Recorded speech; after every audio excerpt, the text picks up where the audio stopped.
Hello to all of my loved ones. This is Love Marlene 411, and welcome to this week's version of the Sip and Chat, where me and my co host, Miss Nexie, we sip and we chat about all kinds of topics. And this week is no different. Today we're going to be chatting about self love, self preservation, self respect.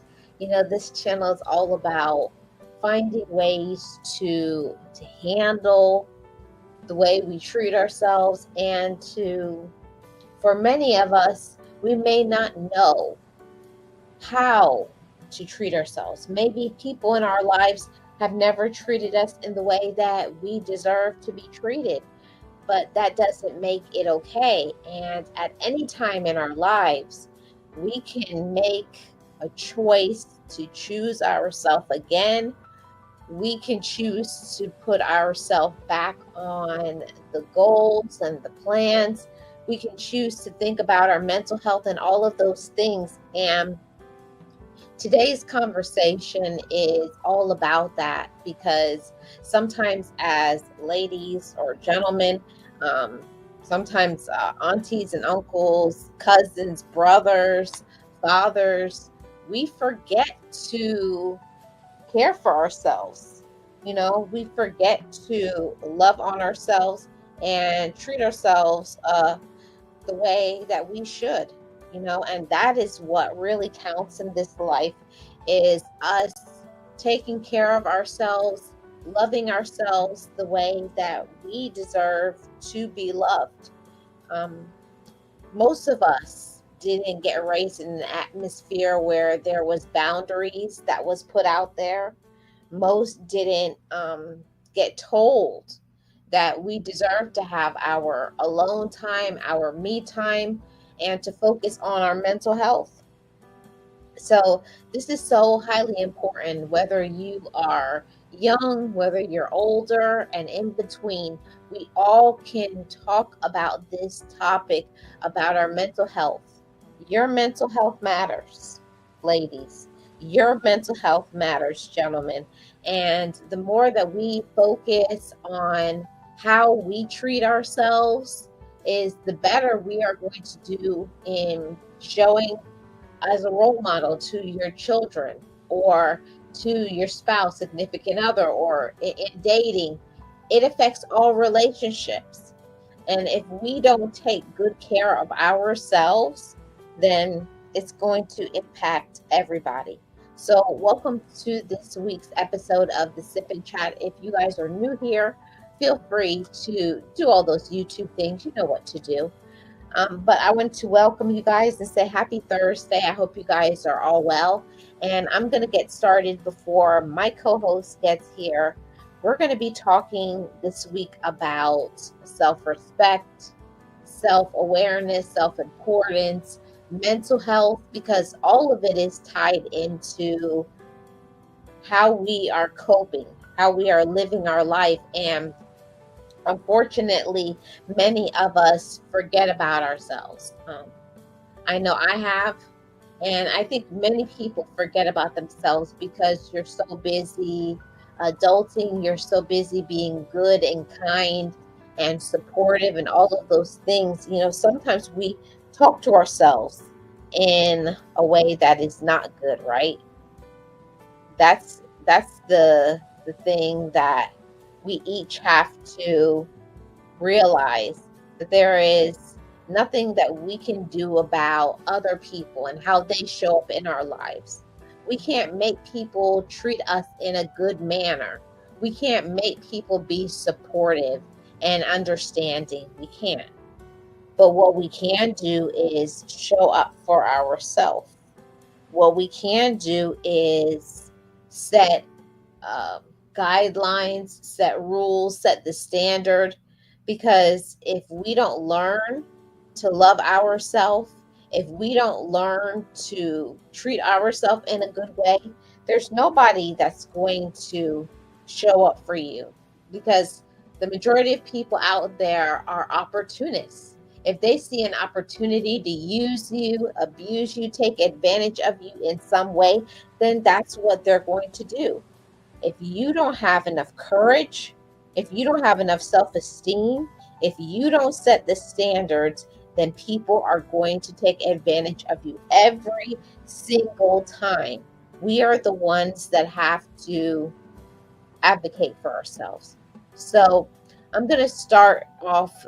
Today's topic is talking about how we should treat ourselves. And a lot of times we're not treating ourselves the way that we deserve. Hi, Kristen. How are you doing? Welcome. Happy Thursday. Welcome to the Sip and Chat. I hope you're doing great. Today, I wanted to talk about self love, self awareness, self respect, and boundaries. And I think the majority of people aren't raised with boundaries. There's no real set guidelines and rules. I think people just are used to just doing whatever they want to until someone steps on another person's toes or infringes in some way before somebody says, "Hey, you've overstepped." And that's not how it should be. We have to do more than just get upset with people when they overstep. We also have to say, this is how I'm going to be treated. This is, you will respect me. And it all starts with us, from way back when, from I was a little girl. I didn't grow with these values and standards, guidelines. I had to learn that as an adult after allowing people to run over me, to misuse me, mishandle me, disrespect me. And it gets very tiring. It gets old really fast when people just keep doing things to us.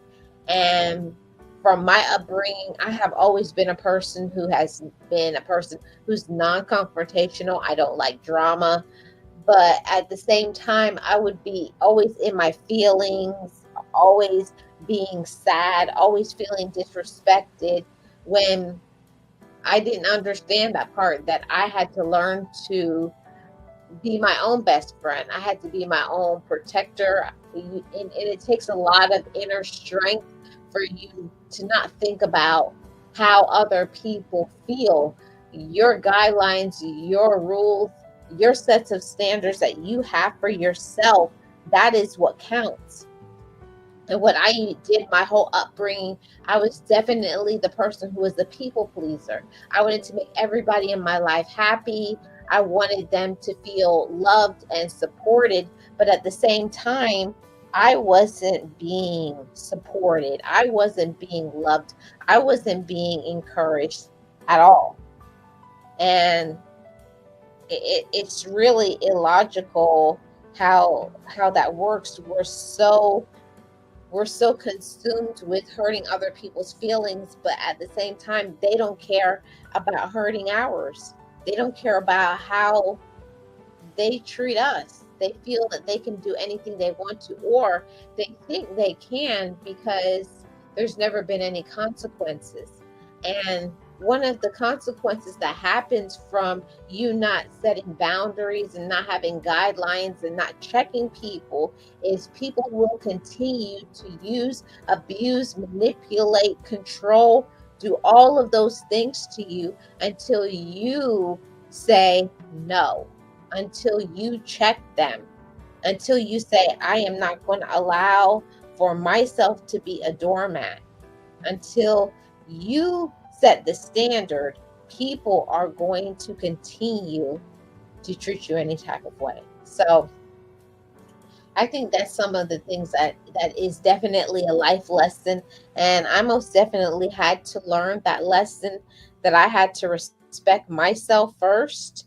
And if you don't, it's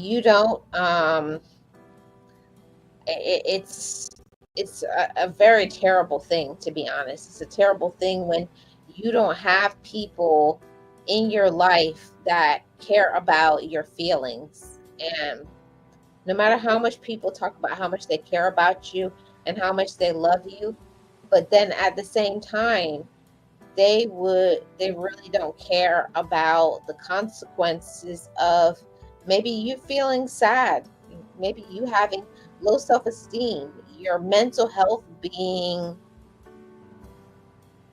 like destroyed, you being mentally distraught, your emotional stability is completely out of whack because of their treatment, their behavior, their lack of support and compassion. And ultimately, really, that is always up to us. But until you get to that space in your life where you're able to value yourself, and I think for me, that's what it took.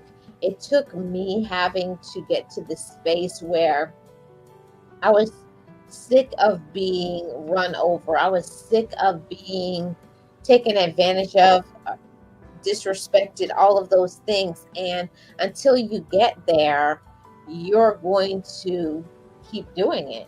And it's like the very thing that will help you and heal you, you can't get the relief that you desperately need because you haven't come to the space of valuing yourself. You haven't come to the space of respecting yourself. And every woman and every man has to get to that space at some point in their life. Some people get there earlier in life, some people get there later. But all that matters at the end of the day is that every woman and every man comes to the space where they've learned how to respect their self. And I see my wonderful co-host is here. Hi, Miss Nexty.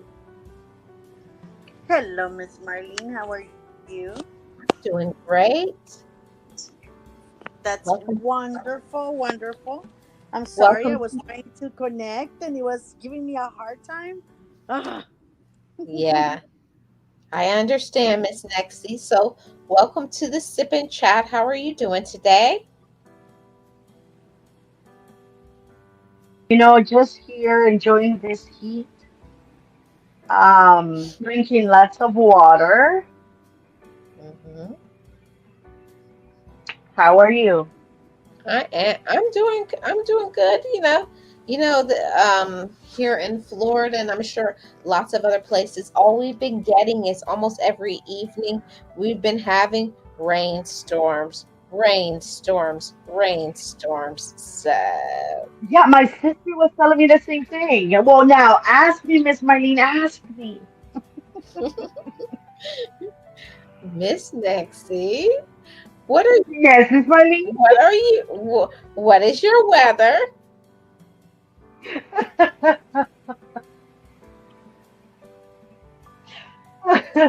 I'm sorry, I had to do that. I saw it somewhere and I had to try it myself, Miss Marlene. I'm sure, I'm sure you did. I'm sure you did. Okay, let me ask you first. What are you sipping on, Miss Marlene? Well, today, Miss Nexie, I'm having what I'm not supposed to have, but I don't care today. Um, I'm having Uh-oh. a I'm having a Fanta strawberry soda with lots of ice in it. Oh my God, my little guy loves the strawberry Fanta. I like the orange one. Okay, okay. I'm not too fond of the strawberry one. I don't know why. I don't know why. I love strawberry soda, but not the Fanta. I'm not sure why. But Hmm. enjoy, Miss Marlene. Enjoy. Thank you, Miss Nexie. What are you sipping on?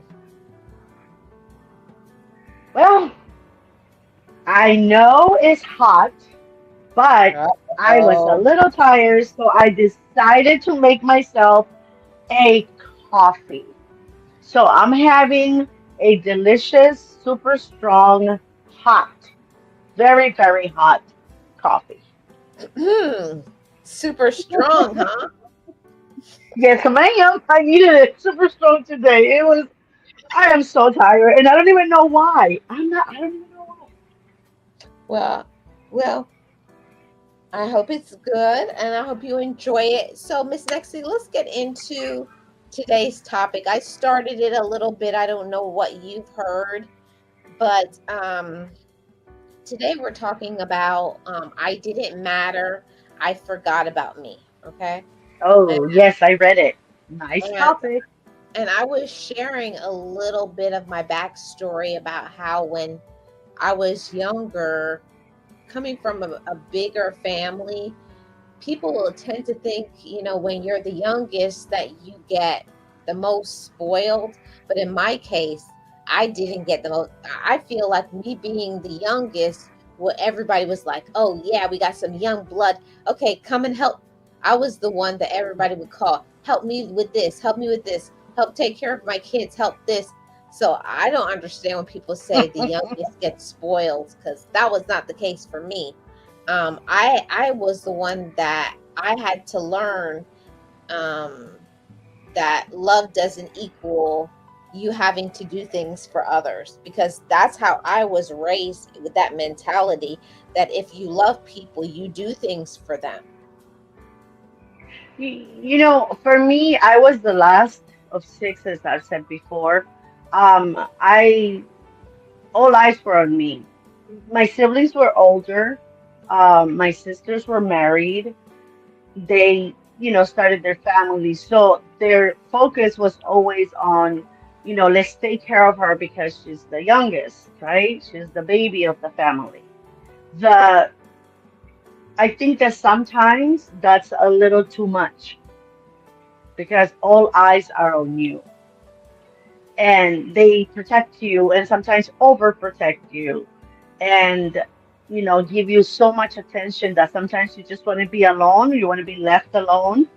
And but the one thing I did notice as I was growing up with the topic, as you said, I forgot about me. What I forgot is to be a child because I was surrounded by so many grown-ups. There was no, even my cousins. I think the youngest one, I think it was like 2 or 3 years older than me, the youngest of my cousins, and my aunties and uncles, they had no more. Like that was it. So I think I forgot how to be a child or forgot to be a child because I was surrounded by grown-ups and therefore grown-up problems, worries, and everything was more on the edge because you had to literally be listening to everybody talking about money problems, about paying this, about not having for that. And, so I grew up a little too fast, I should say. I didn't Yeah. behave like a child for too long. Miss Nexie, I can agree with that 100%. I think for me, I think I wasn't even allowed to be a child. It was one of those things like, and it's crazy because they used to Hmm. always say things like stay in a child's place, but then it would be double talk because they would say stay in a child's place, but then come and do this, which was something that probably a teenager or a grown person should be doing, but yet you had to still be a child. So it's like they wanted you to be responsible, but but you couldn't complain that you were missing out on things. And I think that's one of the things that I had issues with my whole life, because I felt like I was forced to grow up really quickly and not really having a childhood. I think that that caused me to feel I got so used to always being responsible that I got into the mode that it was over 20 years before I had actually ever done anything for myself. Yeah, exactly. You get wrapped up in everybody else's business. Like your nieces and nephews, you grow up with them because they're kind of like your same age. We pretty much, you and I come from like the same background. So as my sister, my older sister, the firstborn, she's like 17 or 18 years older than me, and then the my brother is 16 years, and then my other sister is 14. So like that. So they will, by the time I was growing up, they were having their own family. So you grow up with your nieces and nephews, and you grow up taking care of them. You're like a second mom to them because, you have to help entertain them, babysit because, your sisters or your siblings are busy doing other things. And sometimes because of that responsibility, you have to, otherwise you get yelled at, right? Or you get, in trouble. I think you're so busy taking care of them, making sure that they are okay, playing and happy, that you forget that you are almost the same age, that you should be also playing around and having fun, not worry about babysitting. Kids almost Yep. Yes. I will agree with that, Miss Nexie, forget 100%. about you in the process of raising a family, even though all eyes are on you because, they feel bad. At least for me, they felt bad that, my mom left and I was so young and motherless. And even though my dad was an amazing dad and my siblings were wonderful, they still felt bad because I didn't have a mom. So the attention was on me, but sometimes, um, because they were raising their family too, the attention wasn't so much on making sure that I was okay, that, my feelings were in the right place, that I was loved in the right way, or that I was, reassured that even though it was just my dad and my siblings, that, I was loved and I was important and that it wasn't my fault that my mom left. Like, you know what I mean? Like they forgot about my feelings. And I think Yeah. that is because we were all dealing with so much by her leaving us. Yeah, but back then, Miss Nexie, I feel like that was something that really didn't start, like people having conversations about emotional support and mental health. I feel like that didn't start until like the early 90s, before Mm-hmm. we started having conversations about mental health and emotional support and showing affection and things like that. I feel like I never heard that before the early 90s. Yeah. Yeah, it was paid more attention, or probably it was talked about more. It was, yeah, paid more attention to, I think also more in the 90s. I don't know if it was because, certain shows started popping up and, they were kind of showing the family, look, this is the way, right? This is the way that you're supposed to raise your kids, or this is not the way you're supposed to raise your kids. I think that that's why we have more awareness, or our parents have a little bit more awareness of, Right. the right way to actually raise a child. But Miss Nexie, I think it all starts with this right here. When we talk about I didn't matter and I forgot about me, I think it all starts with this right here, learning to put yourself first. And so much things happen before I think every single woman or man gets to that space. It has to be some major disappointment, abandonment, backstabbing.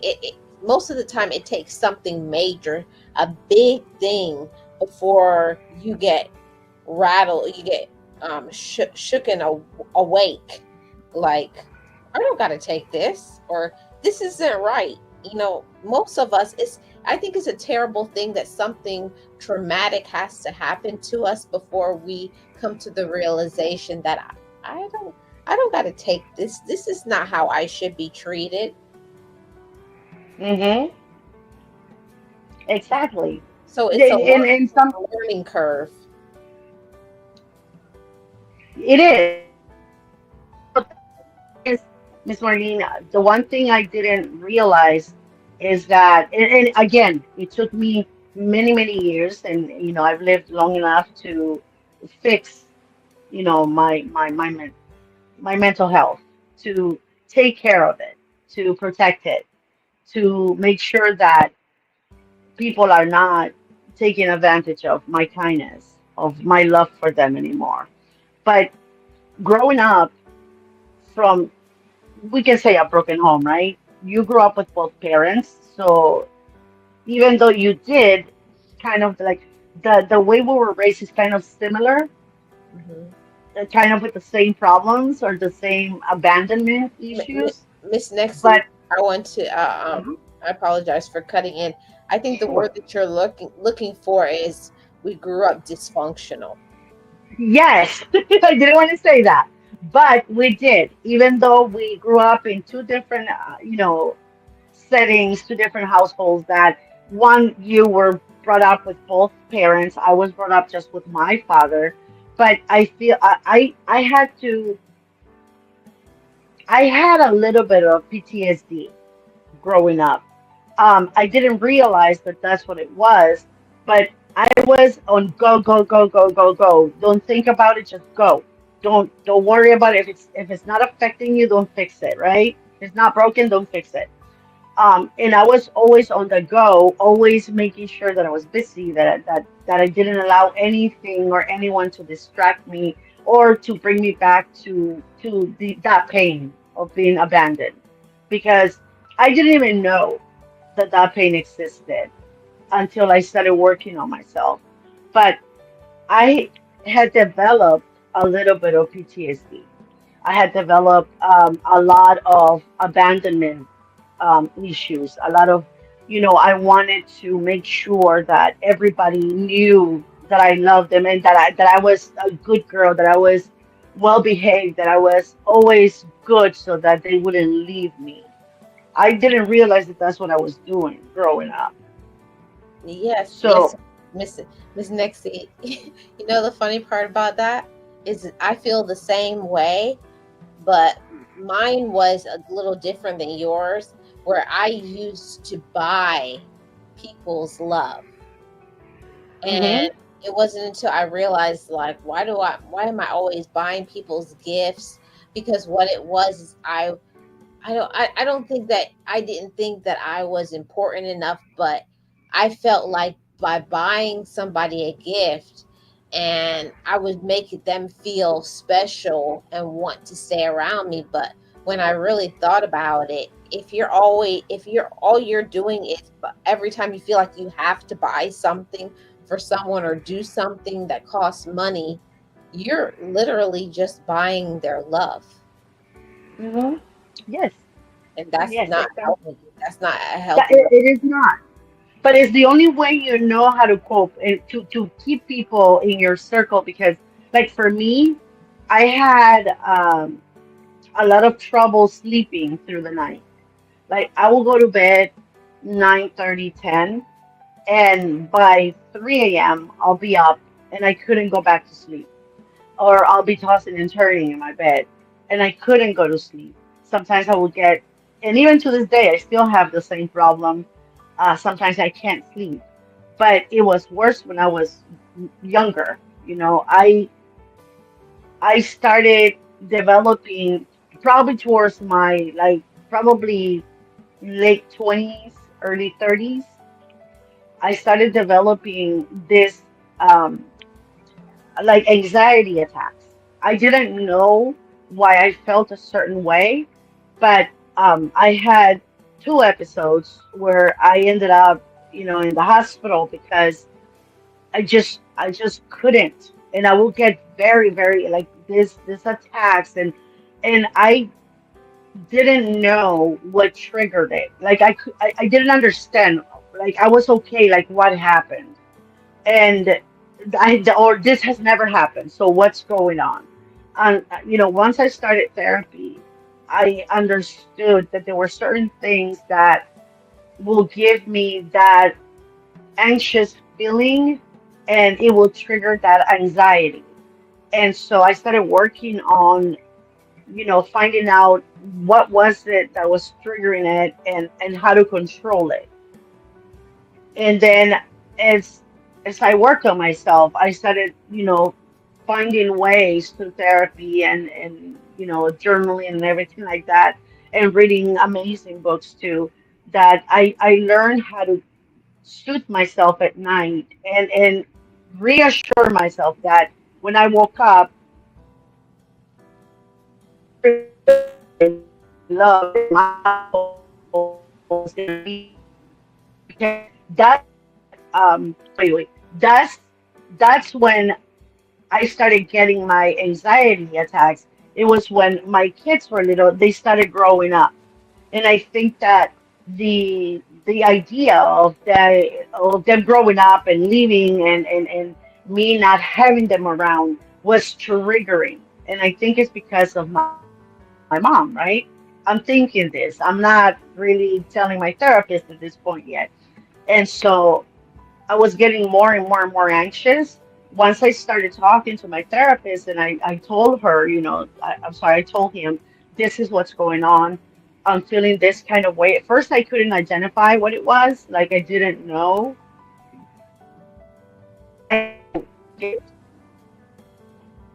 Why certain times or certain months of the year I will start getting anxious and I will start getting my anxiety attacks more and more and more. And so he helped me kind of pinpoint when it was happening, why it was happening, and how I can reassure myself that even if they left, they were never going to be not my kids. You know what I mean? Like the fear of losing them, I think is what I was trying to say is triggering what I was feeling. And it was because certain month of the year was like Uh-oh.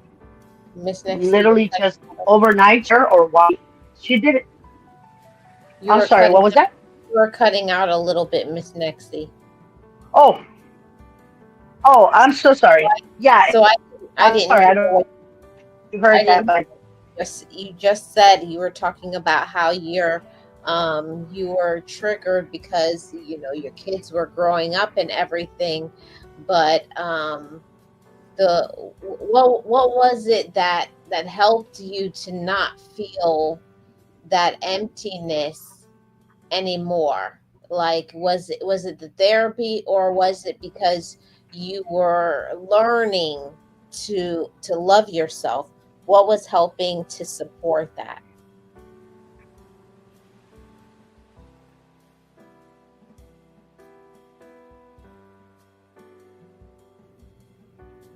Oh, I don't hear you, Miss Nexie. So while I wait for Miss Nexie to share hers, I can share mine. Um, when when I felt not supported in my life, the thing that helped me so much was finding a support system, finding people who actually did. Because what I didn't understand before is that I can't make people be supportive of me. I can't make people do the right thing. And that made all the difference for me. Stop waiting for people to show up for me and find the people who already do.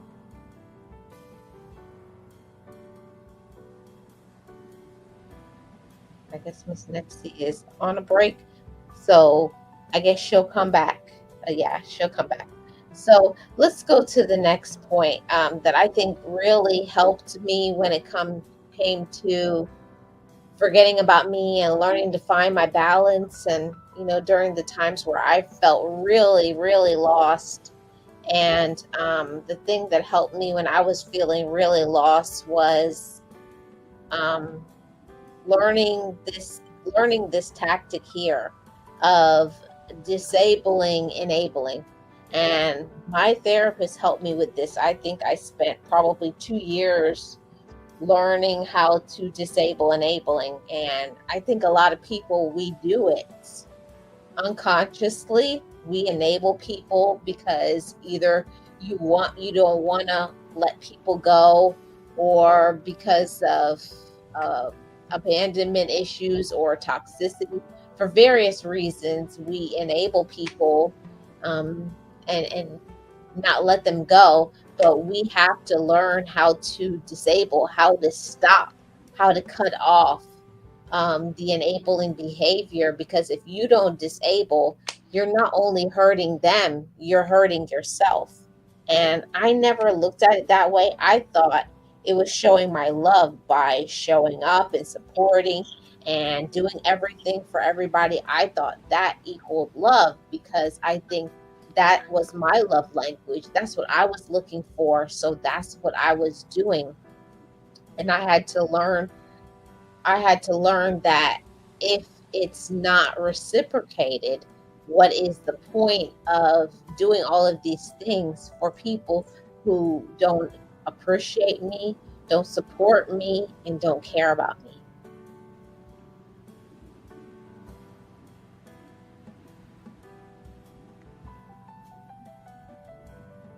I guess Miss Nexie is not there again. So, so that's the thing that I had to consciously learn to start disabling, enabling, and that's not an easy thing. When you've coddled somebody, when you've done all of these wrong things, it's hard to look at yourself in the mirror and to say, "I'm an enabler. I I need to stop. I need to set healthy boundaries." And for me, I had to learn what a healthy boundary even was. When you've been dysfunctional for a long period of time, you don't even know what is healthy, what is normal, what should you do.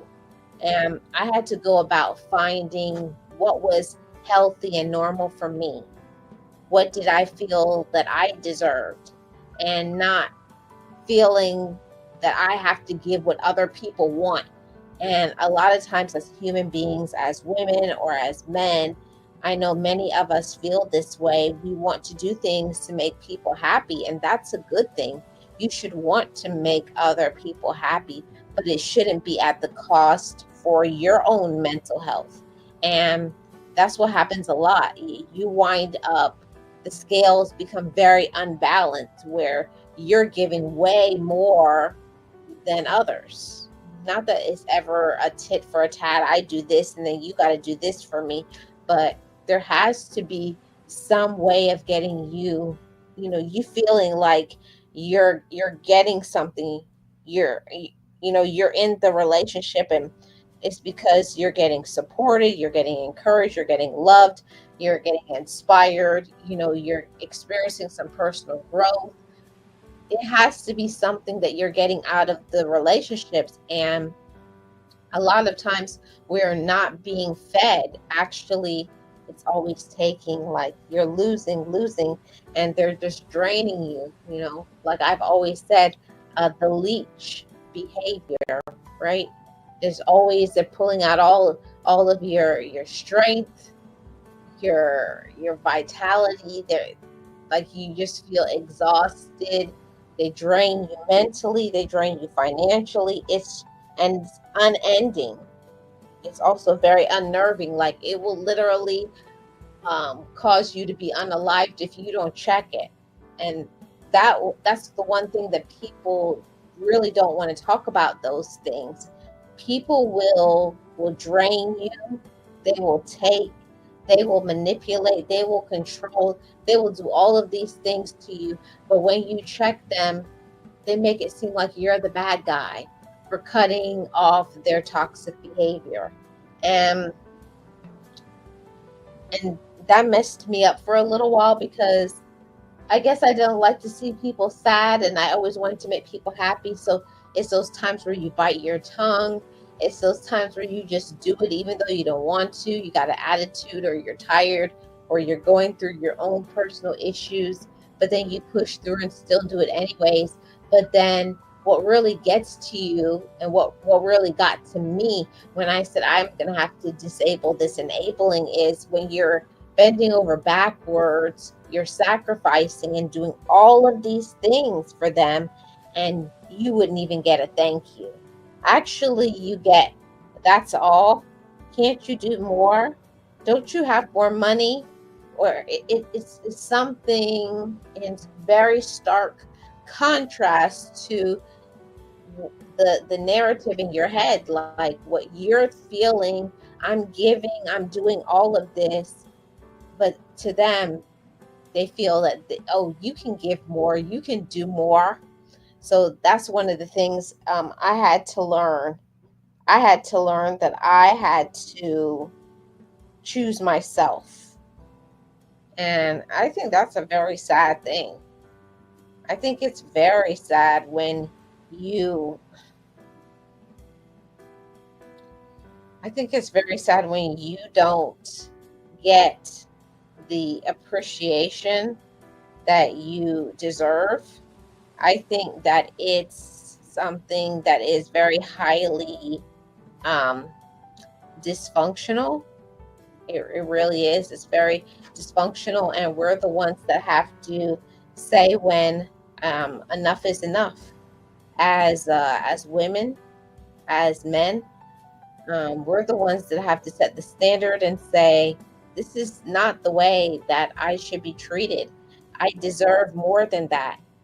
And that really took a long time for me. And I know I'm not the only one. I know that there's many of us that we go through things and we feel like we're the only one. You feel like you're very isolated, and that nobody in the world could ever know what you're going through and how you feel. And that's not true at all. Um, how you feel, it really does matter. Um, so I just wanted to say that right there. Um, Make sure you know how you feel. And when you feel like you're not being appreciated, you feel like you're not being supported, you feel like you're not growing somewhere, then leave and stop allowing the toxicity. Miss Nexie, I put the link on the community tab. If you can't get into this link for whatever reason, I put on the community tab like last time. Thank you so much for the super sticker, Miss Nexie. You know what we have to do. Pause, please, when the super chat hits. Thank you so much, Miss Nexie.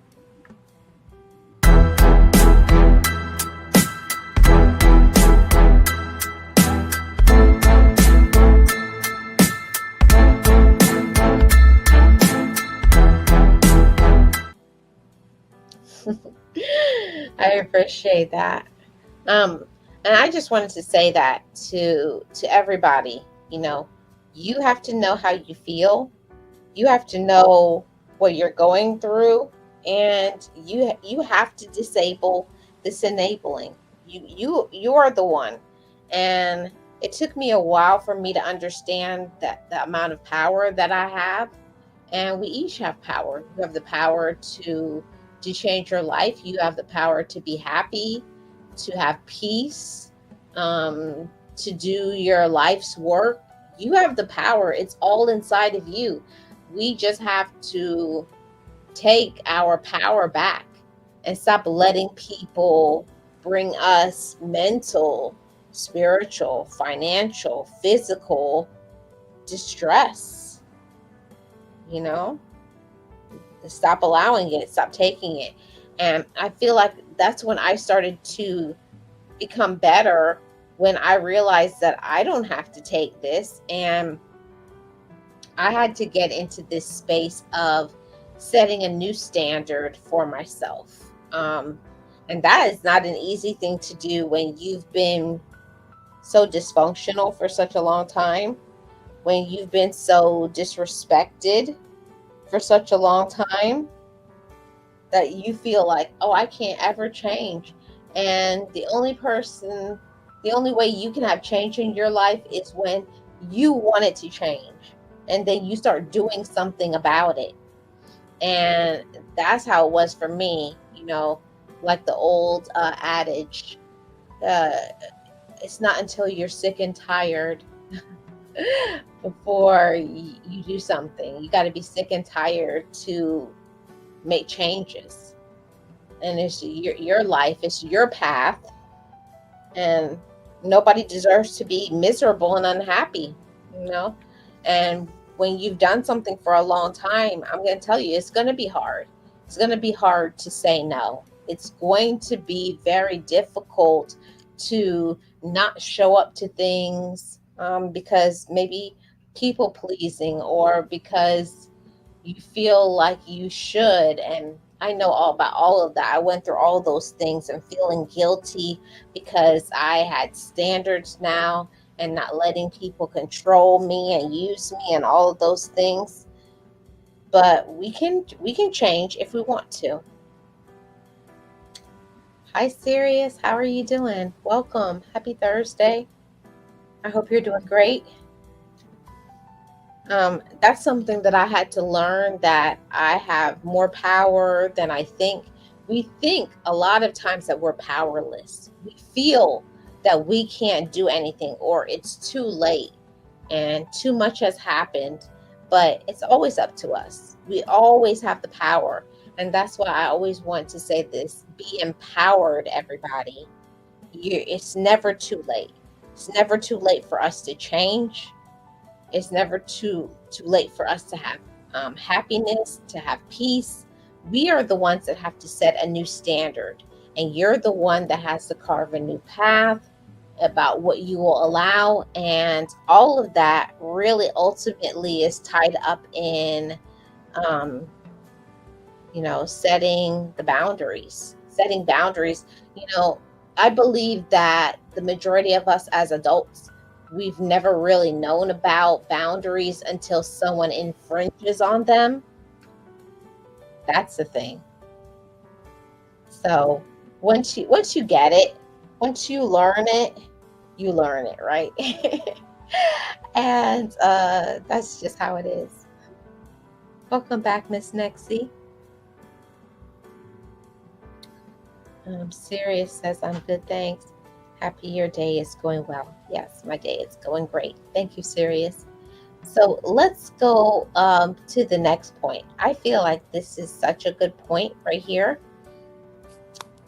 Oh, Miss Nexie. Yes, I, I hope you can hear me now, Miss I Marlene. sure can. Yay! Finally. Yeah. So, Well, Miss Nexie, I'm going to go on mute. I want to hear what you think about setting a new standard.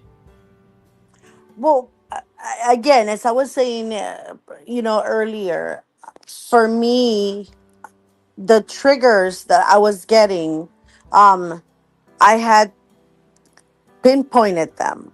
I found out kind of like when the months that I will start getting this anxiety and the anxiety attacks, and I couldn't sleep more than usual.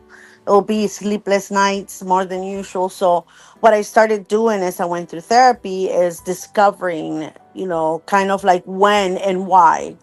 What I came to realize is that my anxiety will start building up in the anniversary of when my mom left, when my mom abandoned us, because she did it so, I don't know, so weird. She left and there was no explanations for anyone. She just left. I think she told my older sisters and nobody else. So I think that by not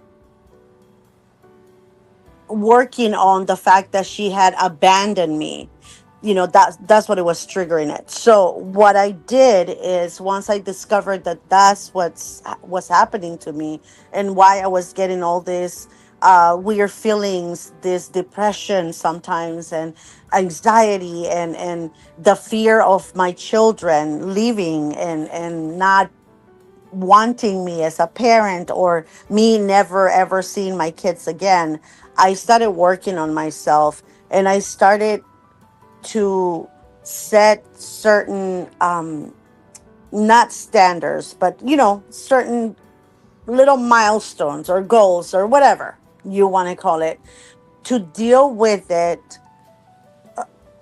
full speed ahead, but in slow motion at the same time. Meaning, I had to face the fact that I was projecting that on my kids. I was projecting my abandonment on them. So what I had to do is I had to work on that. I had to work on myself. I had to, learn to understand that what happened to me was not going to happen to my kids or to me because I was their mother. I was never going to abandon them. I was never going to not see them again, by choice. So I had to learn to not project my fears, my history, my life on them and work, one day at a time. A little bit more confidence every day, a little bit more, and working on trusting myself, working on speaking about my feelings, working on realizes that there is a problem, and working on fear, on that awful fear that I had, that it was getting me anxious because I wasn't acknowledging it. So the new standard, if we can talk about that now, is that I acknowledge my fears. I acknowledge my weakness. I acknowledge, my worries. Before I would just push them away. So now I'm doing it again. I have to face them. I cannot push them away because that's when anxiety will build up. Yeah, so the new standard was that you're not going to just Right. ignore how you're Yes. feeling. Mm-hmm. Exactly, Miss Mylene. But just Facing them, you know, not ignoring them. Not because it hurts me. I'm not going to do it. I'm not going to go through the pain so that I can, you know, build my self esteem and fix my broken heart because of that abandonment.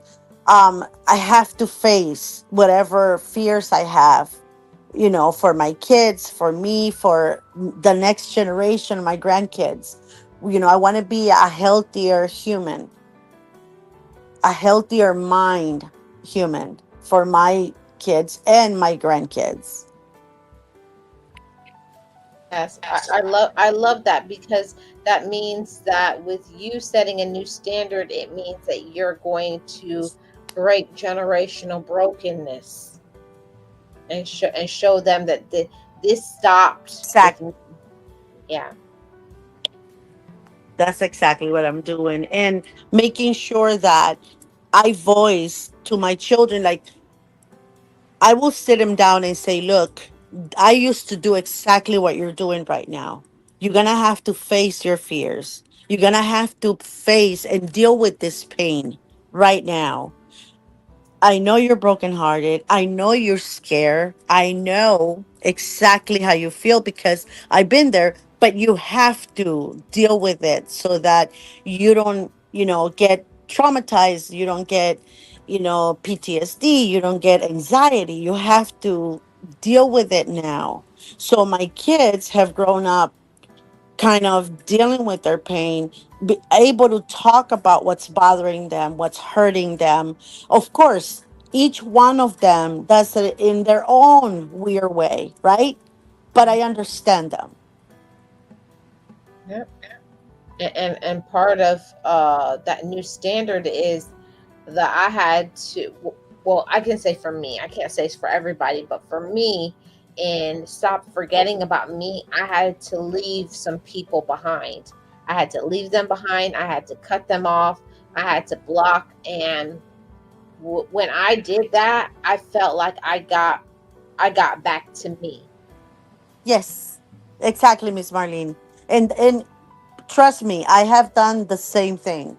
I have had to leave people behind, even though they are family, right? They are family or relationers by DNA. I had to let go because I had a couple of people in my family, a couple of aunties that I every time I went around them, it will be triggering for me.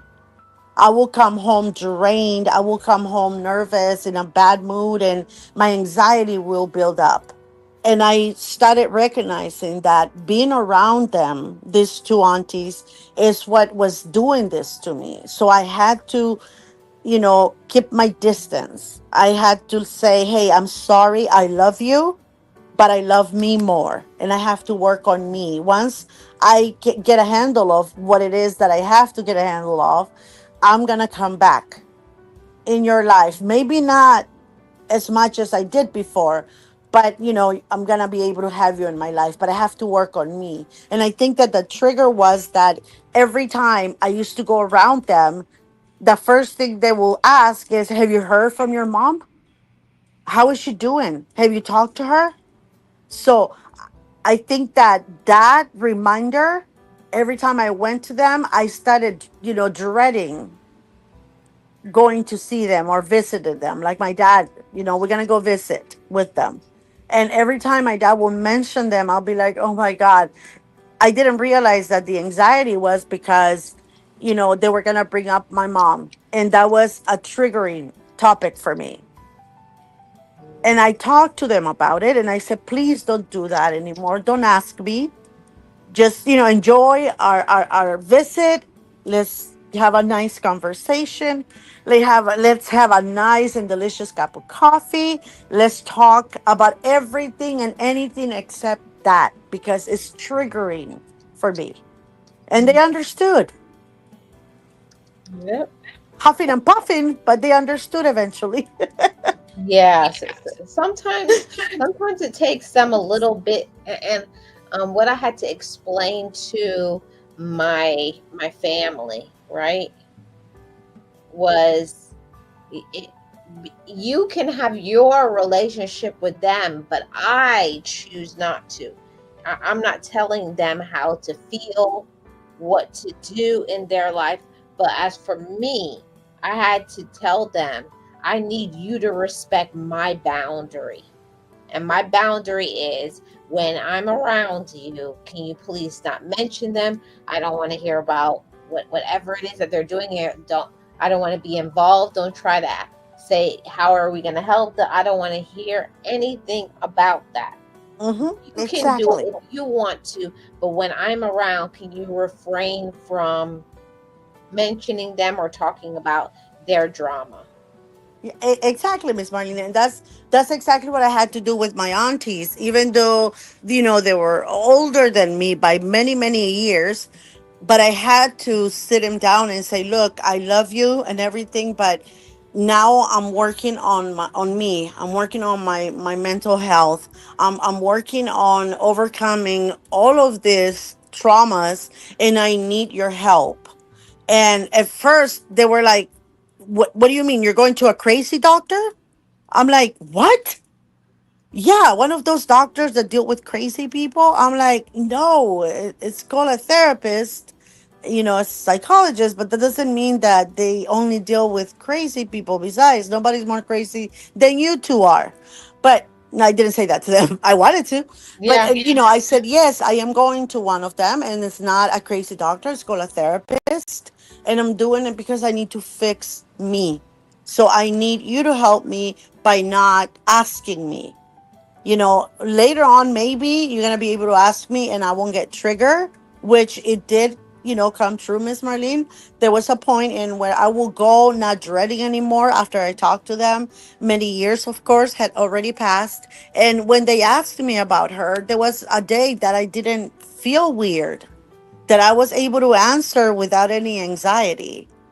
That I was able to be honest and say, no, I haven't heard and I don't know how she's doing. So better ask my sisters. Maybe they know. Exactly. And that's one of the things. It's like, you have, unfortunately, a lot of times that there's a lot of toxicity when it comes to relatives. I think that's the main category of um, reason why we feel so overwhelmed and stressed, because of they're just toxic, dysfunctional. They don't want to change, very controlling, all in everybody's business, but yet they cannot handle their own. It really does not make any sense. I don't know if you found that next CN chat, but the main people who are in everybody's business, they don't have theirs together, but they're in everybody else's, trying to control it. And Yes. yeah, I'm like, why are you concerned about what this and this person does, and you need to be in your own house? Yeah, exactly. You have a mess in your house. Yep. In right in Go ahead, Miss Nexie.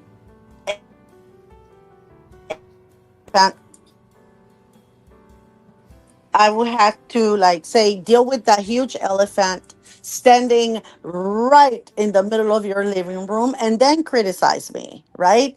I had to do that. There was a point because when I told them I was going to therapy, the first thing they will do, Miss Marlene, is say, "Oh, hey, did you know that she's going to a crazy doctor? Yep. Did you know that she's seeing a crazy doctor? Those that deal with crazy people? She's going to that. Can you believe that?" And I'll be like, "What are you doing?" They will say that to anybody that gave them the time of day. And they will say it in front of me in a joking matter, a laughing kind of way. And I was like, what are you doing? Do you think that's going to make me stop because you're laughing at me?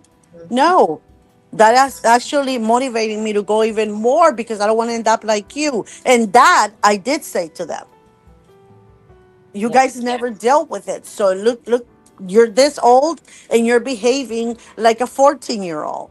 You don't disrespect people like that. You don't say things like that to others about my personal business. You just don't do that. So, Mhm. eventually we were able to talk it out, healed on my part from all of their toxicity because our families, and I'm sorry, I may offend some people, but our families are very toxic. Miss Nexie, that doesn't offend me. That makes me feel like we bond, we trauma bond. That makes me feel normal. Yeah. I was like, oh, you're messed up too. Cool. Okay. Okay, yes, let's be friends. Yeah, so they do it to make fun of you. They do it to discourage you from seeking that help that you need, and they do it because they don't understand the reason why you need to go. I never, because this is the thing that they will say to me all the time. Why are you going? I've never been to one of those doctors. I'm okay. And I mean, you want to talk about trauma? We had it a lot worse than you guys did. And then I will tell them, don't say that. Because if you think yours was worse, mine was worse than yours. So we cannot go down that road. We have to respect each other's traumas and just deal with it as best as we can. So I stopped them from telling everybody my business. I stopped them from making fun of me in front of people because I told them it was disrespectful and they were not going to like what I was going to do to teach them a lesson. So we talked it out. I said, after many, many years, as I said before. And now, they passed away, my aunties, but I'm glad that they were able towards the end to understand and be very happy that I was getting the help I needed. Yes. And I wanted to highlight this comment right here from TC, um, where she said that family can be tough because of so many reasons. Because we will open up and tell our business, or somebody that we trust tells our business, and they think that it's okay. I've had so many relatives that think, oh, now that you've gotten grown, you think you know better than me, and I am alive longer. And I had to break it down to them that just because you're older, it doesn't mean you're doing the right thing, you know? Or exactly, or that you are wiser because you are older. Years do not to your state of mind.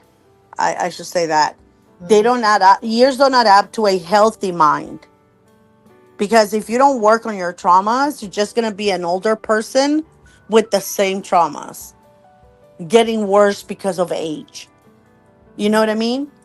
Your maturity level is gonna be at the same level as you were 20 years ago, even though now you're in your 70s, right? Mhm. So uh, I had to learn to communicate with them in their level because if you get too technical with them, they don't understand. So I had to pretty much explain it to them the way they were able to understand. And I wanted to say something, Miss Marlene, before I forget. Um, because the topic is, I didn't matter, I forgot about me, right? Mm. Before I started working on me, I forgot about me as my kids were growing up. Oh, Miss Nexie, hold on a 1 second. Let me put that on the screen because that was that's the very next one that I was going to talk about. Go ahead. Sorry about that. Before I forget, that's why I wanted to say it again, because my mind was all over the place, my feelings were all over the place, I wasn't in the right state of mind. I had so much pain in me that I was, again, carrying it on, projecting it on my children. And I was so focused on them, making sure they were okay, making sure they were loved, making sure they had all of my attention, making sure that they were growing up healthy and everything else. I forgot that I needed to take care of me too. I forgot that I was important too. And I did the same thing with my ex-husband. I wanted to make sure that he knew, that I loved him, that we had, that I was grateful, that I was happy. So I will pour all of that on my family and forgot that I needed a break, that I needed to be loved the same way I was loving them, that I needed it for them to show me the value that I had in their minds and hearts. And so I was doing so much that I wasn't allowing them to notice or realize, how much they loved me because I was overdoing it. Yeah. And pause right there for 1 second, Miss Nexie. I just want to acknowledge a super sticker. Thank you so much, Manifest Reality. Thank you. Thank Appreciate you for your it. support. Thank you for your support. I just want to play. We got to bring the panda out once again, Yes, Miss you Nexie. do. Super chat hits. Thank you so much.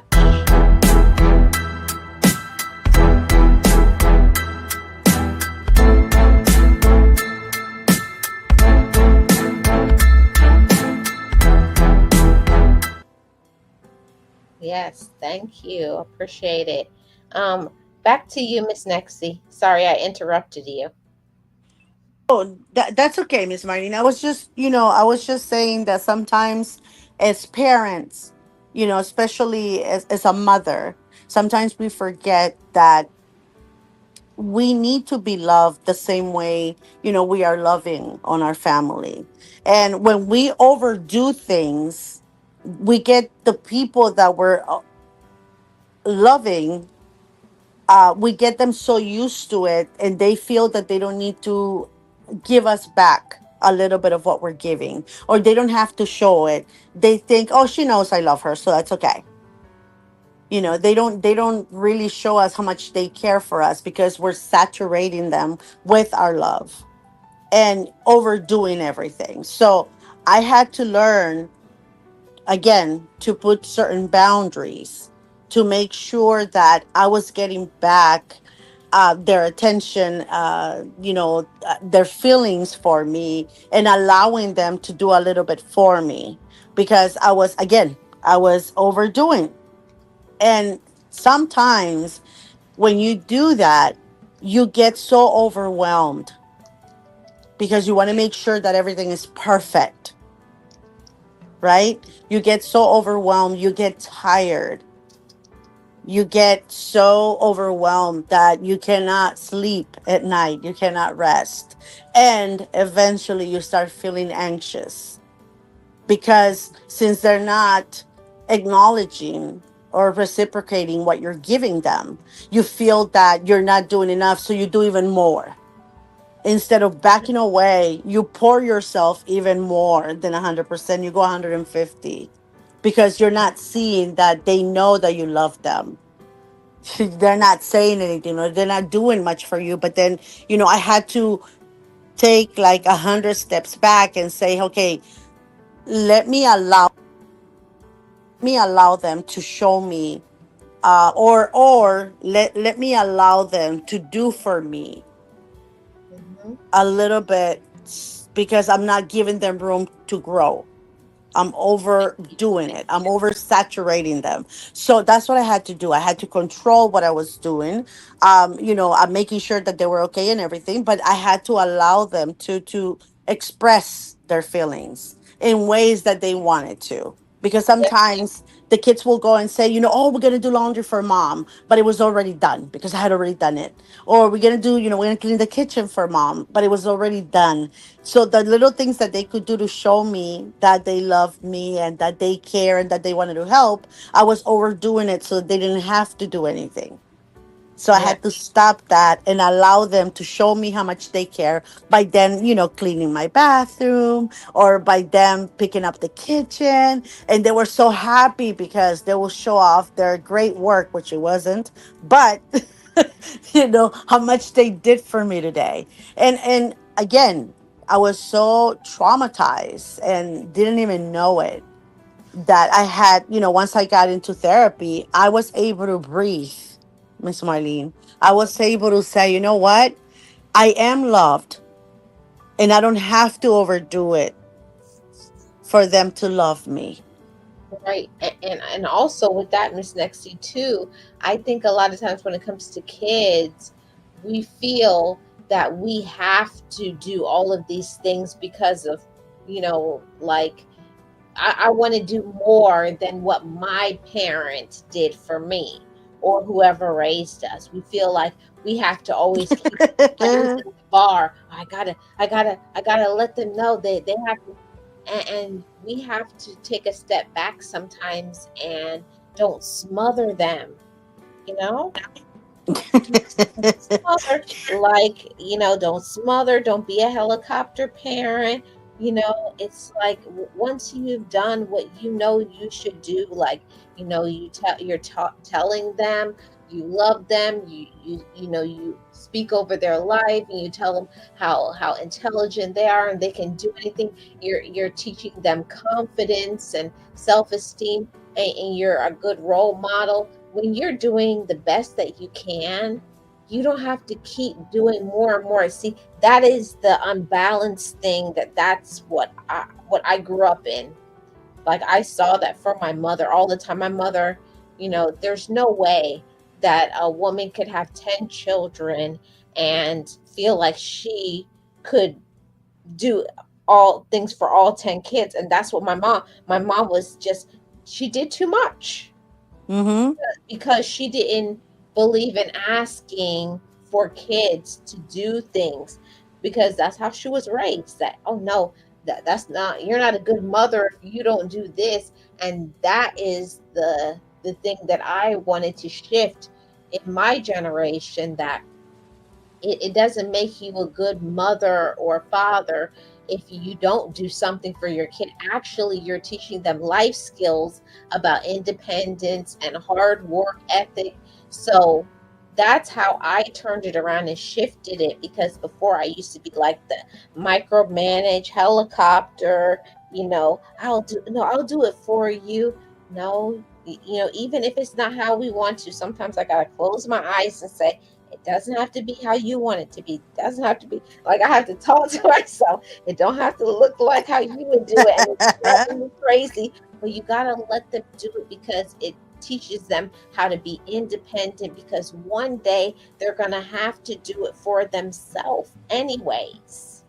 Yeah, exactly, Miss Marlene. And that's the thing. I had to do that. I had to take a couple of steps back and allow them to express, because again, I was so worried about making sure that they got up at the same time every morning, that they were in bed at a certain time, that they were asleep, that they were taking their vitamins. I wasn't allowing them, as you said earlier, to be responsible for themselves. And Mhm. then as I went through therapy, I started learning that in order for them to be, good adults, I had to allow them to start now that they were children, meaning remembering to take their vitamins, remembering to, get their clothes ready for the next day, remembering to pack a lunch. Whatever it is that I was overdoing for them, once they started doing it themselves, I saw a big growth on my children. Their confidence started growing too. They were getting, more like, oh yeah, we're grown-ups. We packed our own lunch, even though I had already kind of, put everything out, but they made it themselves. It was a big deal. So I started seeing the joy in them, that I wasn't a helicopter mom, that I was allowing them to fall on their bikes and I wasn't making a big deal, even if it hurt me more than probably them. So I had to learn to undo a lot of things that could have damaged my kids instead of helping them. Yeah, and that's one of the things is like, so you got to take your hands off of the wheel because eventually kids all grow up and one day they're going to be adults and you have to think about you did the best that you could, and you have to still allow your children to have their own personal opinions, their own judgment. You have to trust the way you raise your kids to be, that they're going to do the right thing because of the way you train them, and they're going to be a good person. But you got to let them make some bad decisions, and even though, like, I mean, it cripples you, like, to see them doing something, you're like, oh, you want to fix it, like, no, don't do that. But you got to let them make mistakes in order for them to come back to you and say, I shouldn't have done that. And then they'll ask, what could I have done better, you know Yeah. that's when you go, I don't know. Even though I don't know. What do you think? What do you think you could have done better? That's how you help them to come to a conclusion on their own, but you're there to support them. Exactly, and you allow them to be their own person, and you allow them to, by stepping away, you allow them to resolve their own problems. They ask you for your opinion, but you allow them to resolve them, because solving everything for a child doesn't allow them to mature, and doesn't allow them the ability to be able to do that as they get older. You're not going to be with them forever. And that's the one thing I had to learn, that even though I probably would have loved to have my mom in my life, and, you know, eh, for her to teach me certain things, right? Certain life skills that we girls sometimes need. Even though I grew up without them, my kids had me, but I had to stop overdoing, overstepping, allow them to grow healthy, not in the unhealthy environment that I was creating for them, because I wasn't healthy myself. Hmm. It's for the You, love of my kids. you have to. It's for the love of your kids, but it's also for your personal well-being. That is the thing, is that we have to stop as women and men to stop putting ourselves last, stop putting Mm-hmm. ourselves on the back burner. And sometimes you got to teach kids, everybody in your life, that today I'm not available, today I can't help you, today it's about me. And they may not like it, but that's what I'm talking about, disabling, enabling. You have to show them that, yes, mom or dad or sister, auntie, mom, cousin, sister, child, we all deserve to spend some time doing something for us. You know, you Yep. have to teach them and show them that it's okay, and especially this category right here. Oh my goodness. You show husband, a wife, a boyfriend, a girlfriend balance, you know, teaching Yeah. them that I unfortunately, I know I'm not the only one that, you do everything in the world for them. Cook, clean, this, a million things, right? And you forget to, like, allow them to do something for you too. And in therapy helped me to be able to say, can you do this? Like before, free therapy? Are you kidding me? I never asked for help because I grew up like, oh, you ask for help, you're soft, you're a punk, you know? Yep. And that never was gonna happen. I was like, never that. I was like, I don't need you to.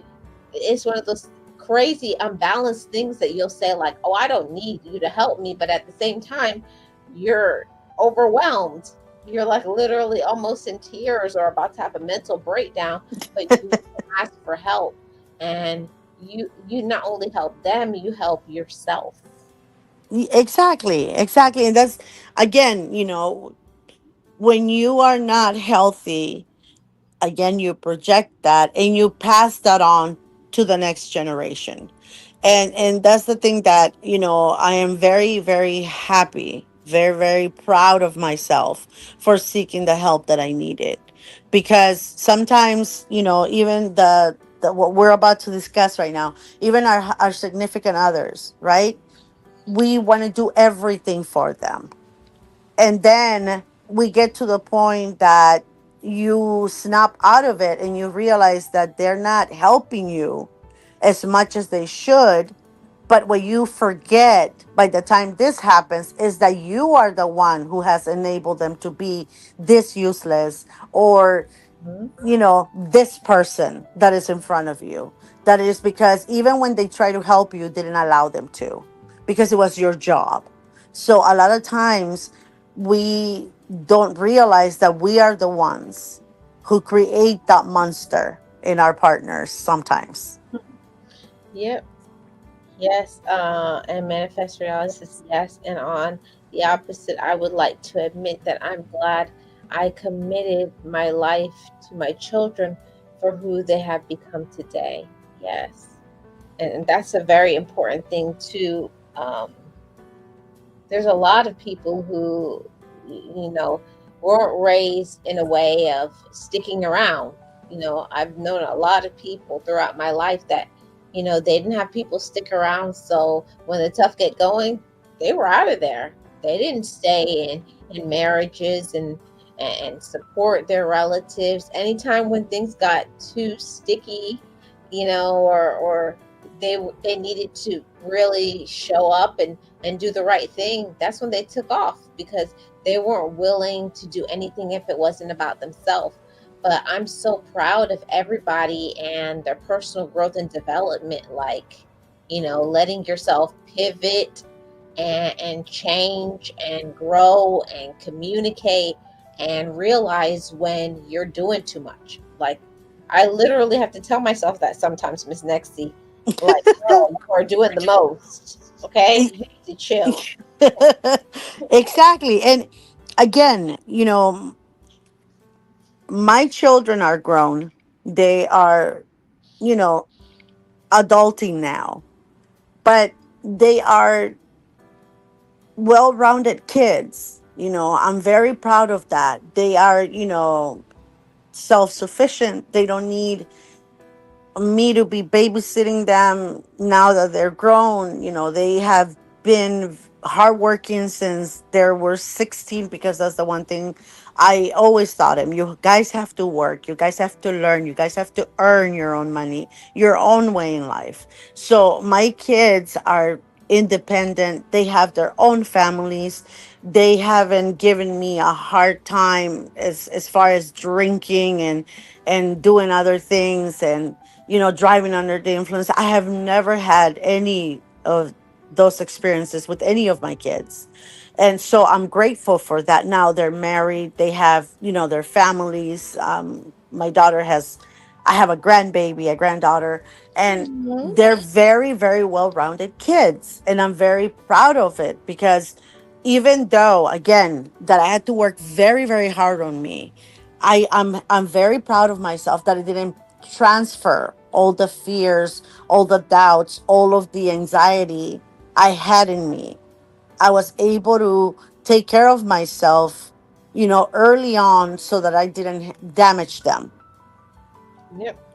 And that's not an easy thing to do because the next thing I'll tell you, sometimes how I was raised, it comes back and I want to go backwards sometimes because that is my comfort zone. for me, I feel most comfortable like, okay, I don't want to talk about it. And Mm-hmm. anytime when I feel that way, like anything that makes you feel like you don't want to do it, that's exactly what you need to do. You know, you feel like I don't want to talk about it, you definitely should be talking about it. I'm not doing that today. Oh no, yes you are. Yeah, You're doing I that have a today. whole argument with me, and my family will be looking at me like, what in the world is going on? The truth, because I think that's the issue, that we run from conflict, we run from things, especially if we know we need to be doing better, and we need to stop letting other people control us. And a comment was here in the comment section by Manifest Reality, and she was saying that it was not her children that caused the issues, it was outsiders. And that's something that we really need to be very careful about, not letting other people tell us how we should be raising our kids, or how we should be with spouse, boyfriend, girlfriend, significant other, whatever. Don't let other people tell you how to run your house. Mm-hmm. That had caused me a lot of anxiety, because other people, oh, you should be doing this, or they want to tell you you're a bad mom, you're a bad dad, you're a bad sister, you're a bad child, because you don't do what other people think you should do. But you have to know, um, that you're doing the best that you can. And sometimes it's not even that you're doing the wrong thing. Some people just like to shame you and belittle you. That's all. Exactly. Sometimes, again, there is a point in where you have to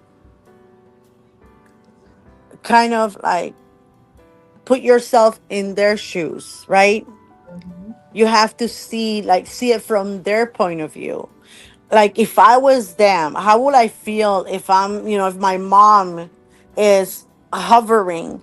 How would I feel if I don't even have, the freedom to choose what I want to watch, or the freedom to choose what I want to wear sometimes, or the freedom to choose the music I play, or the freedom to choose something that I know I shouldn't be doing, but I want to experience that. So I had to put myself in their shoes growing up in the era that they're growing up in. And I had to kind of say, okay, I have to let go a little because they need to learn how to live life, how to deal with conflicts. They have to learn that the world is not as perfect as it is inside the house, that the world is chaotic out there. So they have to learn, and they're only going to learn it by experiencing all of this. I cannot shield them from the world. I had to allow them to grow with it. And that was the hardest thing for me to do. But in order for me to do that, I had to put myself in their shoes. Yes. And, because I grew up in a different country that is not remotely like nothing like this country, right? So Mhm. fast, so advanced. I grew up in a small country, and so I had to kind of think of it as, hey, my kids are growing up here. My kids are going to be living in the world here, so I have to allow them to have certain experiences that they're going to need in order for them to mature and to grow. I had to allow them to have their own opinions, even if I didn't like it, Yep. even if it made me uncomfortable, even if it made me feel some type of way. I had to allow that. And Yep. I grew as an individual too, because I was able to let go and then start thinking about me, taking care of me, concentrating on me, because again, I had forgotten about me. Yes. And Miss Nexie, one thing that I learned, that it was not only good for my mental health, my emotional health, and also my personal development, is that I had to stop. You know how, like, people will say to their kids, "Oh, that's an ugly outfit," or "That music is terrible, turn it off." That's also being very Mm, controlling and manipulative of somebody else. And that's how I grew up. Like anything, if my mother or my father didn't like it, we couldn't wear it, we couldn't listen to that because they didn't like it. So Yep. I found myself stepping into that sometimes because I didn't like something. Oh, I caught myself before I finished the sentence. I was like, that outfit is because I was like that, and they're like, yeah. I was like, oh, and then I stopped mid sentence, and then I was like, but do you like it? Because at the end of And the day, that's what's important, anyways. yeah, you have to allow them to be themselves. And that's, again, is something that as a parent is very hard to do because you don't want them to get hurt. You don't want them to experience life the way you did, with a lot of pain, a lot of sorrow, a lot of, insecurities, a lot of uh, unknowns. But, it's hard to do, to just step aside and let them go out there and get hurt and just be there to listen and pick up the pieces, right? It's very hard for a mother to do that. And Miss Mo, yours are very little still, so Mhm. I don't know. You don't know that yet, but it was very, very hard for me. So I had to learn. Mhm. Yep. We all have to learn, right? Um, and there's one last part that I want for us to talk about. That is, we got to learn about boundaries with this here job and business. I think a lot of times we'll be so busy thinking about, okay, I got this bill and I got to do all of these things, but it becomes very unbalanced. Like it starts off being work, but it becomes your life. Like you got to have a balance that yes, you need to work, yes, you need money, but what about spending time with the people who love you? You have to balance that. What about your own time? That yeah, maybe you can use that money, but what about your mental health? What about relaxing your body? Watching your favorite movie or show, or reading your favorite book, or doing your favorite hobby, or spending time with friends.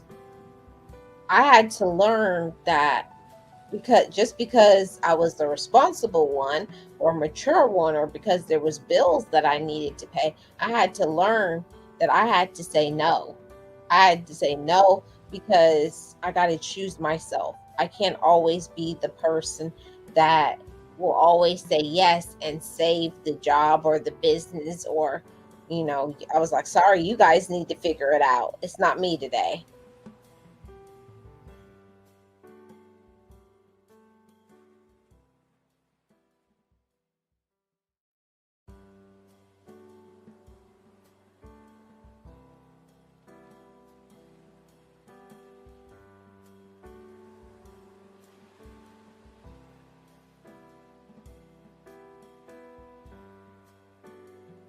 So I believe that's something that each and every one of Yeah, us has to learn. Oh, go ahead, Miss no, Nexie. no, I was gonna say, um, I cannot just say, our childhood was so traumatic, because even adulthood in our families, it's so, oh my God, it's so confusing.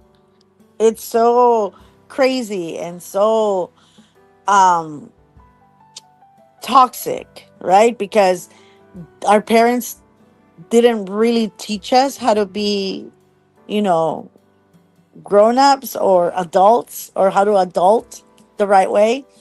um I had to, I didn't want to do the same thing to my kids, right? But I didn't know what to do and what not to do. So I had to go back to therapy when they were already, I had already been out of therapy like 10 plus years when I went back. And I started like kind of like voicing my concerns and talking to my therapist. And there were a lot of things that he brought up to me that put me to think, a lot of things that I had to fix because they were already adults, and I knew that I had been making certain mistakes as they were, becoming adults. So there were a lot of things that I had to fix. I had to sit down with them. I had to kind of like explain to them where I was at, and ask, for forgiveness on the mistakes that I had made. But even though I was doing it the right way, right, I was still so afraid to let go, Miss Marlene. I was still so afraid that the world was gonna just run all over them. Mhm. And we have to learn that yes, they will. The world will run over them, and we They can't will get harden, hurt. and they will be hurt. They're going to be disappointed, and they're going to have to learn how to bounce back and speak up for themselves, and that it's okay to shed a tear and cry, and then they're going to have to learn to get up because You, we can't Miss Marlene, from everything. I'm sorry to interrupt you, but I wanted to add something here. When I had the adult conversation, or when I had that, adult in front of me, and, we're having that conversation of the mistakes that I made, that, asking for their forgiveness and stuff. The hardest thing, Miss Marlene, is when because you go into these conversations thinking that you're perfect, right? That you haven't made any mistakes. That they're gonna say, "Oh no, mom, you were perfect." The hardest thing for me, and I can laugh about it now, but it wasn't as funny then, was, listening to them telling me all the mistakes that I made, or all the places that I wronged them. That was one of the hardest things for me, to sit there and take that, and because it's painful when somebody tells you that you have hurt them, right, in a certain way. So sitting there with these grown kids and listening to all the things that I handled wrong as they were growing up, it was very uncomfortable, very painful. And it gave me that boost to grow a little bit more into the woman that I am today. Right. But it was very uncomfortable, because as a parent, you don't think that you're making mistakes. The things that you think you're making the best changes, the best efforts, sometimes those are the things that come back to you to haunt you. And they say, that was very hurtful when you said this, or when you did this, or when you had this certain rules, or when you had this certain, expectations. And so when listening to everything that I had done, wrong, even though again it hurt, I'm glad I had that conversation.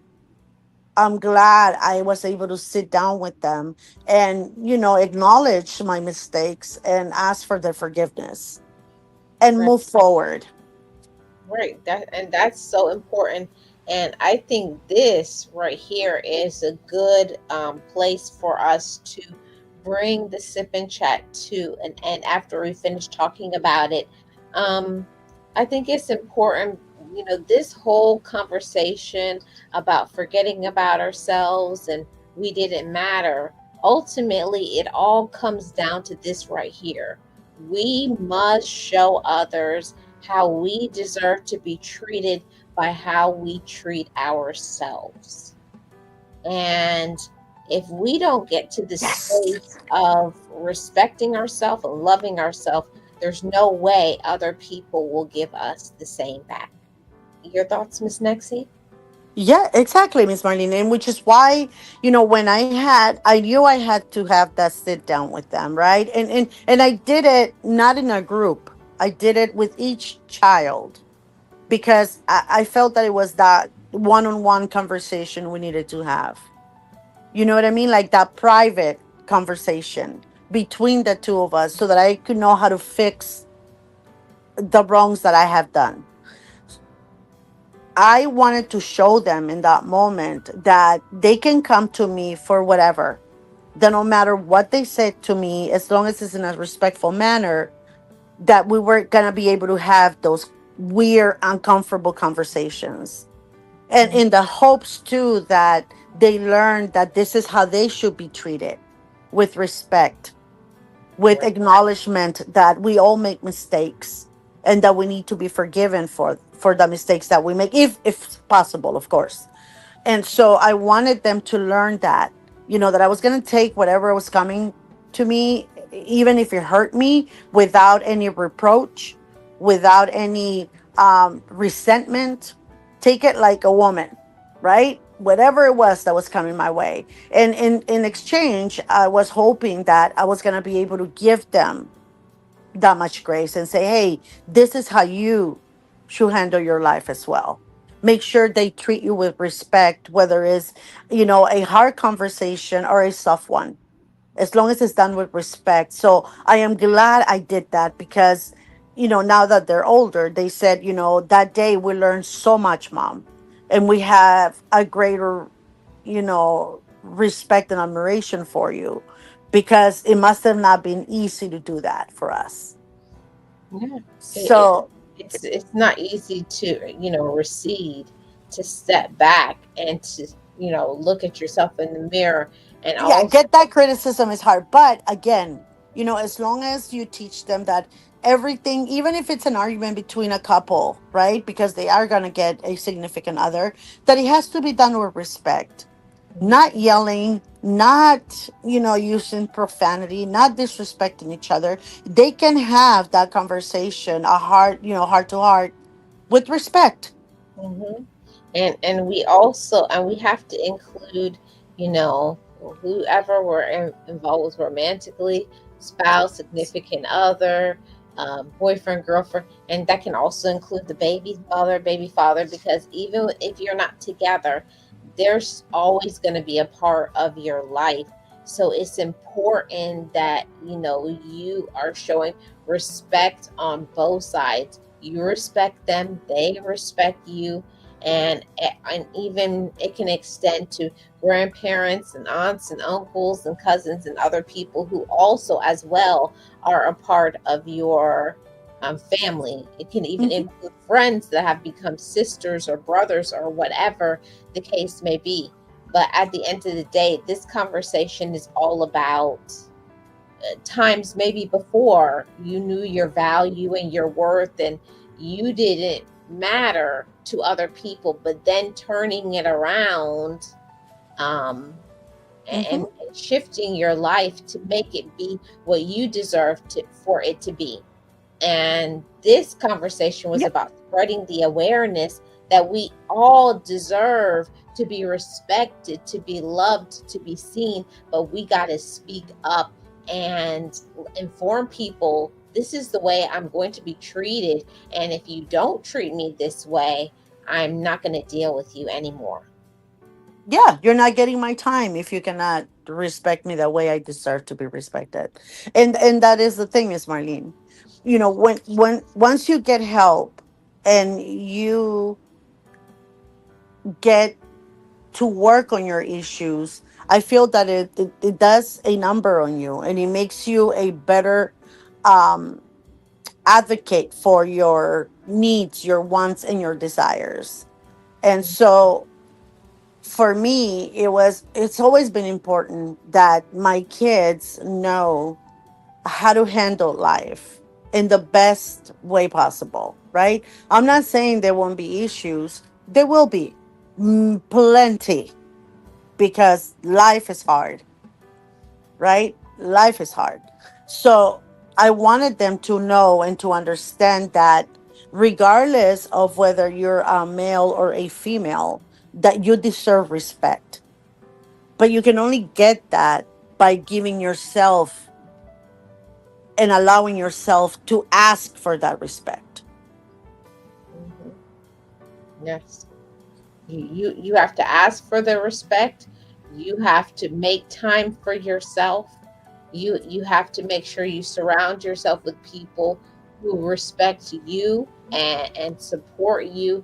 For my whole thing is when you forget about yourself, it's usually because you have toxic people around you or people who Yes. don't appreciate you. So you got to see it for what it is. They're toxic.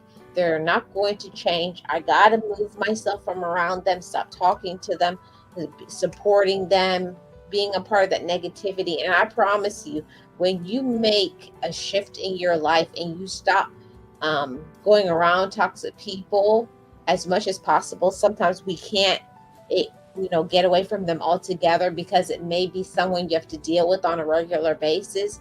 But you can always choose how much you talk to them and what you tell them. Um, you don't have to Exactly. say anything. Yeah, you literally you can actually do, and this is the thing. Even in this app, right, in the YouTube streets, there's you have to always know your boundaries, what you like and dislike about certain, topics or certain uh content creators. You have that right to say, yeah, I don't support this type of content because it doesn't help me in any way to grow to a better human. So why am I going to support something that is not benefiting me whatsoever? And continue to allow, just because I want to be, I want to support this person. I want to be like, yeah, I want to be there so that they can grow. I only do that, and I've been very selective. And I'm like this in my the real world too, is that I only surround myself with people that I can respect, people that I find can give me something that will make me a better person, a better human. So content creators that I don't believe, I don't trust, and I don't like the way they handle things, I don't support those. I only support people that are gonna make me, again, like I said, a better person. Mhm. If I can do it in real life, it's a lot easier to do it here.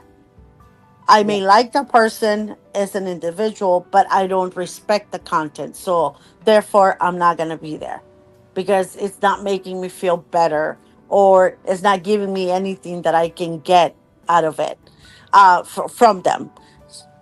Again, it's something that you need to work on yourself to be able to see the difference between the two. One thing is that you can respect them as an individual, but you might not respect what they stand for.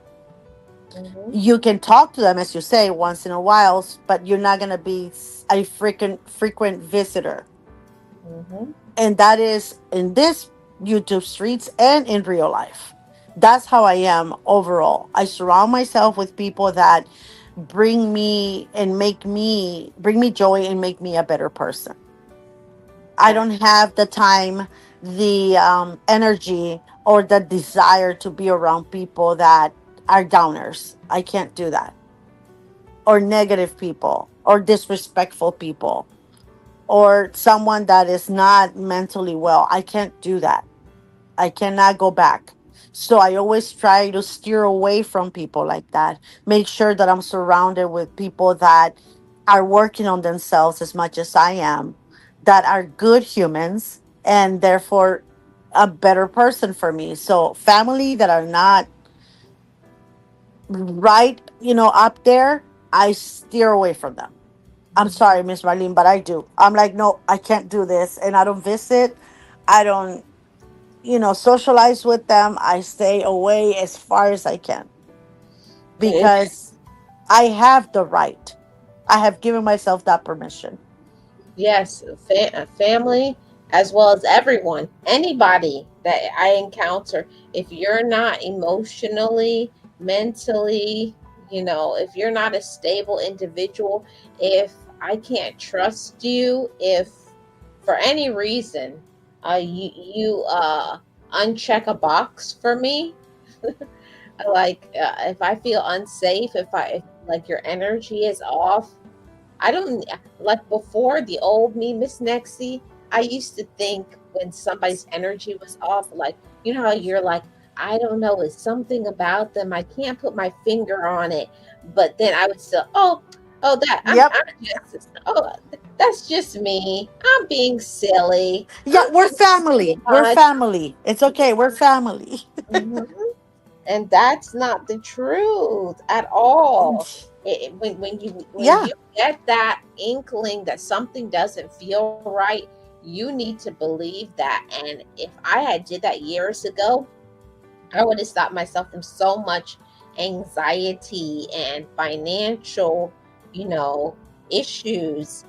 But if it doesn't feel right, if you're not getting what you deserve from individuals, you have to choose yourself and leave them alone. You have to think about what you want to do, what makes you happy, what brings you peace, and then stay there Yeah, go with that.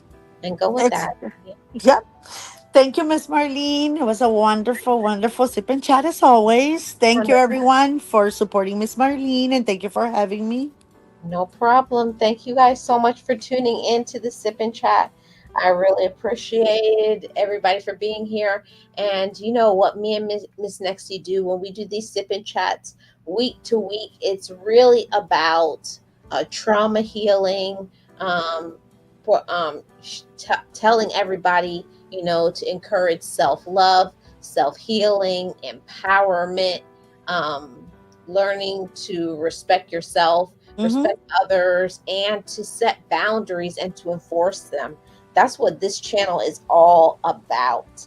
And I encourage you guys to know what you want to do and to, stand 10 toes down on that. Like, ground yourself in that foundation. Don't let other people make you change your mind about what you want to do. Know what you want to do and remember yourself. Love yourself and respect yourself. Thank you, Miss Nexie. Thank And you so much for having me, Miss Marlene. And yes, don't forget to hit that like, subscribe if you haven't, and thank you for supporting Miss Marlene. And thank you for all the super chats. yes, thank you guys. We'll see you guys on next week, Thursday. No, I'll see you guys tomorrow because we're doing a stream tomorrow on a awesome topic. But yes, me and Miss Nixie will see you guys back on the Sip and Chat next Thursday. Bye, guys. We sure will. Bye, everyone. Bye, Miss Marlene. Bye.